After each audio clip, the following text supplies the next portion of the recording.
Assalamualaikum warahmatullahi wabarakatuh. Selamat siang gitu ya. Karena kebetulan saat nge-record ini keadaannya jam 2 siang gitu ya. Jadi Bapak ucapkan selamat siang untuk semuanya. Semoga kita semua dalam keadaan sehat, baik gitu ya. Tidak ada yang sampai terkena virus corona. Wah, jangan sampai gitu ya. Dan ingat, stay safe, stay at home ya. Artinya rebahan di rumah. Itu jauh lebih baik, jangan malah keluyuran, karena ini bukan suatu kejadian biasa saja. Kasus corona ini menyerang kurang lebih sampai 189 negara, artinya hampir seluruh dunia itu kena kasus corona ini. Jumlah yang meninggalnya sudah sampai ribuan orang. Makanya kategori penyakit virus corona ini pandemi, artinya tingkatan tertinggi dari sebuah penyakit gitu tuh. Makanya kalian tetap di rumah, apalagi sekarang status Cirebon itu dalam zona merah. Jangan ngeyel ya, malah sok-sokan gaya keluar rumah apa segala macem gitu ya. Nah, pokoknya Bapak doakan kita semua bisa melalui ini dengan baik, semua sehat, keluarga sehat, tidak ada yang terkena dari dampak virus corona ini. Semoga segera berlalu kejadian ini. Ya, hari ini Bapak ingin membahas sedikit tentang, ya, judulnya itu rumus gitu ya, jumlah dan selisih dua sudut. Nah, ini ya, ini yang mau Bapak bahas sedikit gitu tuh. Hari ini kita sudah pernah belajar tentang sudut berelasi kan ya.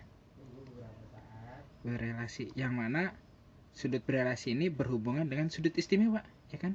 Sudut istimewa hubungannya. Ya. Masih ingat gak sudut istimewa itu berapa saja? Yakin lupa Bapak? Yang ada 0 derajat gitu ya, 30 derajat, 45 derajat gitu kan, 60 sampai 90 derajat gitu ya. Ini sudut istimewa ya. Nah, sudut berelasi itu sudut yang ada hubungannya dengan sudut istimewa gitu kan.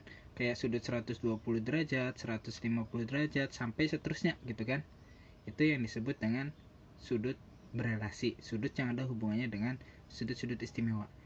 Nah, di lain dari sudut istimewa dan sudut relasi gitu ya, ada yang disebut dengan sudut yang dihasilkan dari jumlah dan selisih dua sudut. Nah, contohnya gimana kalau kita mau mencari sudut cos 15 derajat atau cos 75 derajat? Ini caranya gimana gitu kan? Nah, ini sudut-sudut ini yang akan kita pelajari nanti di materi tentang jumlah dan selisih dua sudut gitu ya. Yang pertama gitu kan, kita belajar tentang rumus kosinus. Nggak kelihatan ya?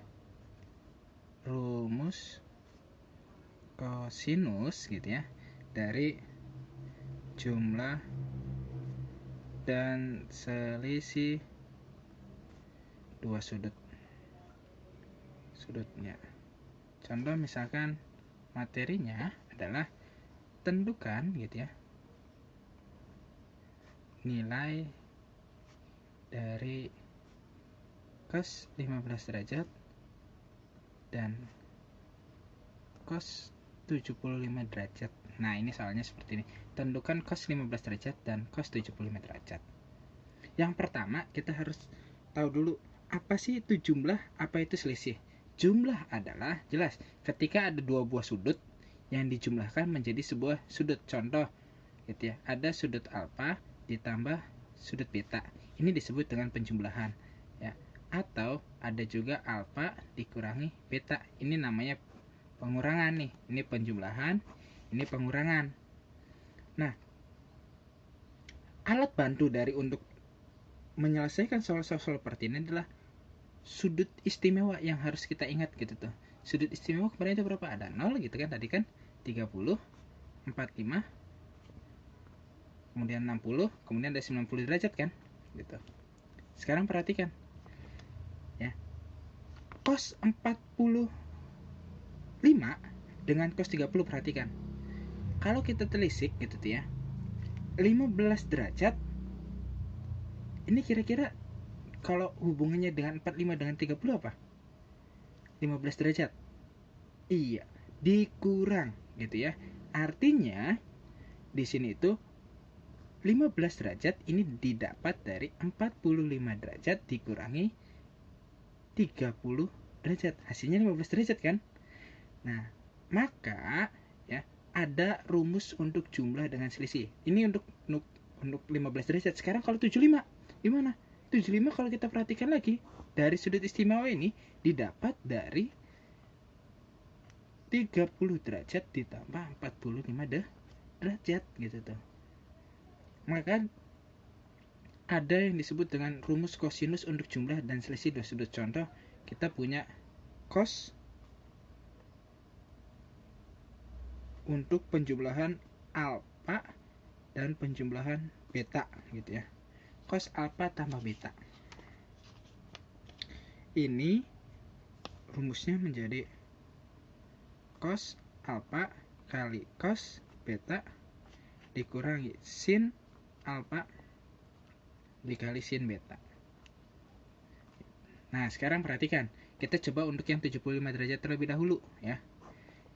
Untuk mencari cos 75 derajat gitu ya. Ini cos 75 derajat didapat dari mana? Cos gitu kan 30 yang ini gitu kan derajat ditambah 45 derajat. 30 derajat ini sebagai alfa, 45 derajat ini sebagai beta. Maka didapat cos gitu kan, alfanya berapa? 30, berarti 30 derajat dikali cos gitu ya. Betanya berapa? 45 derajat gitu ya. Dikurangi sin alfanya berapa? 30 derajat gitu ya. Betanya sin 45 derajat. Sama dengan cos 30 derajat, kita ingat dulu materi kemarin. Cos 30 derajat itu berapa?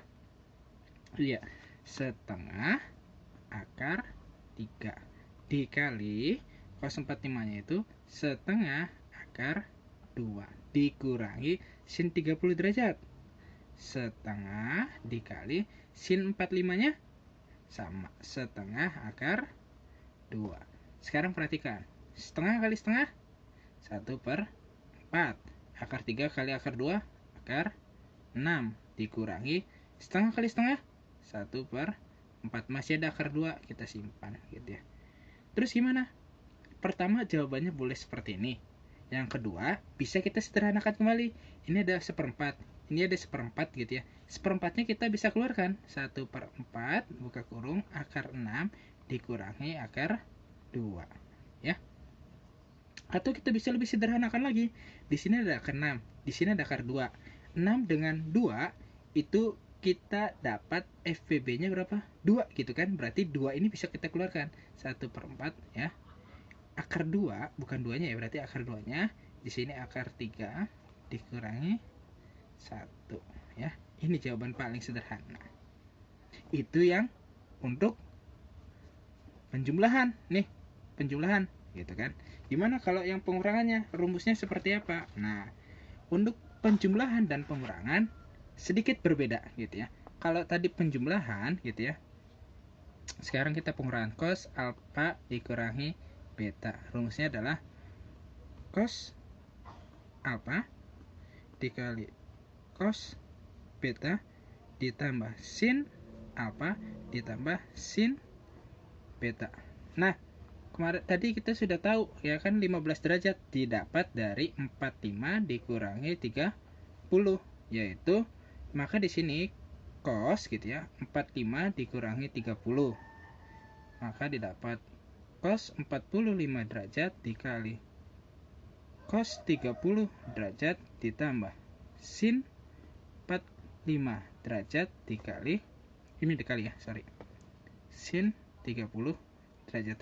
Coba kalian selesaikan ini sampai selesai. Itu tugasnya ya. Oke. Terima kasih. Sampai jumpa di materi berikutnya. Assalamualaikum warahmatullahi wabarakatuh.